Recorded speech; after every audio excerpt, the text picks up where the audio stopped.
Hi, I'm Brett Michael Phillips, and welcome back for our last and fifth video in the series, The Truth About Truth. In this video, I want to tie it all together for you.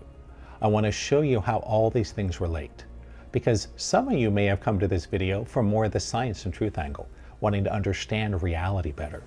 Give me the truth, give me the facts, discover what's real, discover what's true, and that's awesome. I'm like that. Some of you may come at this from more of the law of attraction, spirituality, energy healing angle. And I love that too.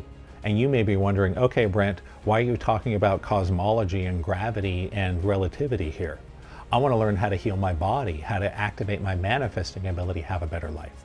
Well, just know you're both right, because this is all tied together. That's what I want to talk about here. Specifically, how science and truth and the scientific method relate to spirituality, to consciousness, to healing. And so, first thing I want to put out there, and this is going to be a little controversial, you may surprise you, is that while the scientific method is the best rational process we have for discovering and identifying truth, it's not perfect. It has some really severe limitations. So before I go further, just to be fair, I love science.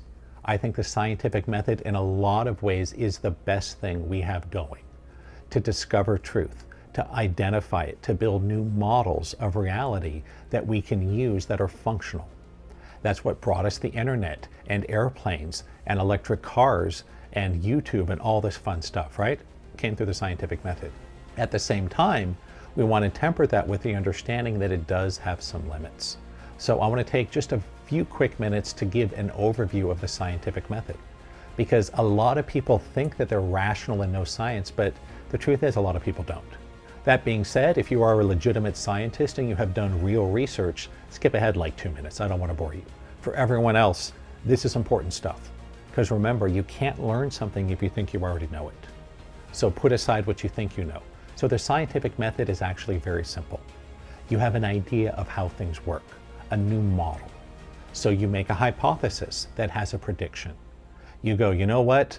I think that gravity is based on the distance and the mass of something, but the relative mass doesn't matter. As an example from history, Galileo famously said, if you take a small rock and a big rock and drop them, they fall at the same rate. People argued with him. They go, no, everyone knows that big things fall faster, they have more mass. So Galileo did an experiment. This is the scientific method, right? You have a hypothesis, you go, this is how I think it works. And you create an experiment to either verify or to contradict the hypothesis. So Galileo went and famously dropped rocks of different sizes off the Tower of Pisa and found that no matter how big or how small the rock, they all fell at the same rate. And people were surprised. Why? He actually did an experiment to prove his hypothesis. Later, Newton figured out the equations, and we found that the reason bigger and smaller rocks fall at the same rate is that the mass completely cancels out. It doesn't matter. All that matters is the relative distance. So don't worry about the nerdy stuff. That's an example of hypothesis experiment, either validate or contradict. That's the essence of it. Now, to get into modern science, we've also learned that studies need to be double-blind. What does that mean? What that means is when people are in a study, they don't know whether they're getting option A or option B. So let's say you're testing a new medical drug. Half the people, they will give the drug, the other half they give a placebo. In other words, nothing. Now, the blind part is the people receiving it don't know if they're getting the actual drug or the placebo. The double blind means that the experimenters, the scientists, the doctors doing the experiment, they don't know either. That way they can't unconsciously communicate whether they're getting the actual drug or their placebo. That's all that double blind means. So if you didn't know, now you know. The other part of science is it needs to be peer reviewed. In other words, when you do an experiment, others who have similar training and ability that can understand it have to replicate it. They have to review it and say, yes, this is a properly done experiment. If you don't have that, then anomalies or mistakes can create a huge disaster. A good example would be, we had the whole excitement around cold fusion in the early 90s. That there were some researchers, I think in Utah, that did an experiment that showed that they had created cold fusion. And it took the world by storm. I was at MIT at the time, I think I was an undergrad. And I remember for about the next week, it's all anybody wanted to talk about. You drop in on any lunchtime table, any conversation of people walking on campus, they were all talking about it because it was so exciting. What they found, though, was that their experiment didn't pass the peer review threshold. In other words, other physicists in other labs who ran the same experiment did not get the same result. And I'm going to circle back to why that happened in a few minutes. So, long story short, this is the scientific method. You have an idea, a model, you make a prediction, you then do an experiment to either validate or contradict it. And you do it in a peer-reviewed, double-blind manner, and that gives you the closest thing we can get to truth in our modern world. So that's awesome, that does a lot for us, but it does have some limits. Here's the biggest limiter. The consciousness of the observer, the one doing the experiment. This is the biggest flaw in the scientific method, that there's an assumption that the experiment happens completely independent of those observing or recording it. And those that have studied quantum physics know that's not the truth. There is this thing called the observer effect, which quite simply tells us that when something is observed, it distorts it, it changes it. That quite simply, you cannot observe or measure or record something without disturbing it.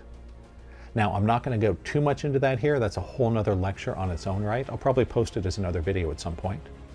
But you cannot observe, watch, record something without influencing it, without disturbing it. That's a limitation, because the scientific method assumes that we can run an experiment and the one observing it doesn't change the outcome. We know that's not true. The other thing that's unseen about science and a great limiter is one of the things that affects the result of the experiment is the consciousness of the observer. That people of different levels of consciousness actually experience different kinds of reality. In the extreme, if we see the stories of the siddhas, the supermen from India, that can do the most advanced metaphysical things, levitating, walking on water, bilocation teleportation, I'd like to believe it's true. I also believe that many of them that make the claims are faking. But I do believe such a thing is possible. Why is that? They are of such high consciousness, the laws of the universe work differently for them. So if you are of sufficiently high consciousness, you can bend the laws of reality.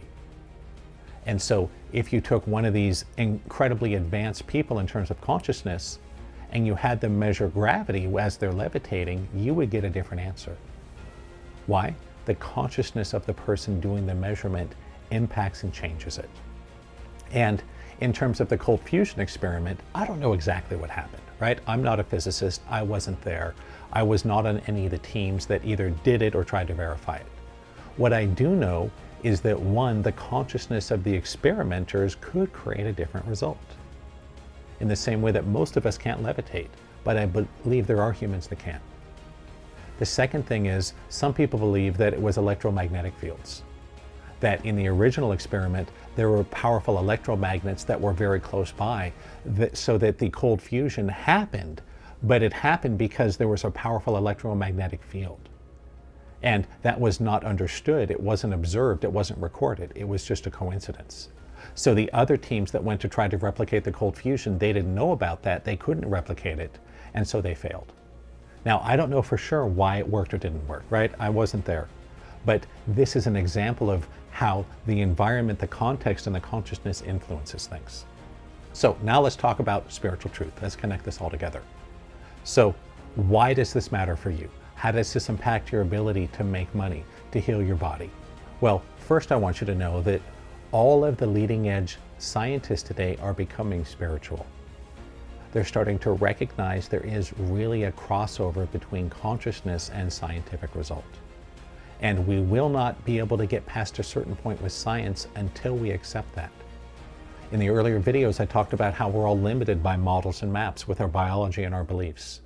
That's okay, as long as we're aware of the limitations, we can correct for it and asymptotically approach the truth, get closer and closer. So if science is to go beyond a certain point, we need to understand and quantify this observer effect. We need to take into account things such as the local electromagnetic fields, the consciousness, the awareness, the belief systems, the internal mythology of the ones running the experiment. And if we can do that, we can get closer and closer to the truth. because this distinction between scientific truth and spiritual truth is artificial. Descartes made that up several hundred years ago. It worked at the time, but it doesn't work today. And if we're really going to move forward in our lives, we need to bridge that gap. We need to bring the two worlds together. So for you sciencey types out there, I encourage you to open your mind to the spiritual stuff. There is something real. I used to think it was a bunch of hippie bunk. It's not. There is something there. Now, to the spiritual types out there, you need to be open to science. You need to realize that a lot of the spiritual claims people make are nonsense and BS. A lot of them are people that just don't know what they're doing. Others are outright fraudsters and scammers. So we need to apply that scientific method because great claims require great evidence. If someone says they can levitate, I would not believe that right off the bat. I would need to see that under controlled circumstances. That's what I mean by we have to bring these two worlds together. The science types need to open to spirit, to consciousness, to intuition. And the spirit types need to open to science, to rigorous thinking. It's the masculine and the feminine, the left and the right. Science, technology, engineering is very masculine. Spiritual work, healing, intuition is very feminine. If we want to create something real, we got to bring the two together. So whether you're from the science camp or the spirit camp, I hope you found this very interesting. I hope you found something in here that's going to move you forward. And I hope it makes you curious to learn more about the other side, because we need both.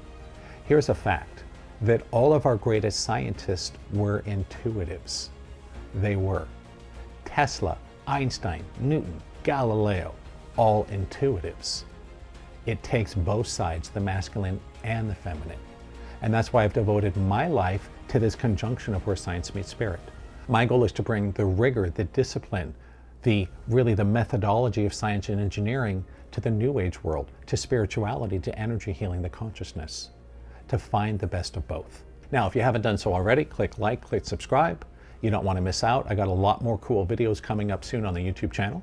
And if you haven't done so already, you might want to check out my spiritual power quiz. The URL is right there on the screen for you. If you don't know your spiritual power, it will help move you forward. Especially for you sciencey types, you have a spiritual power too. Wouldn't you like to learn what it is?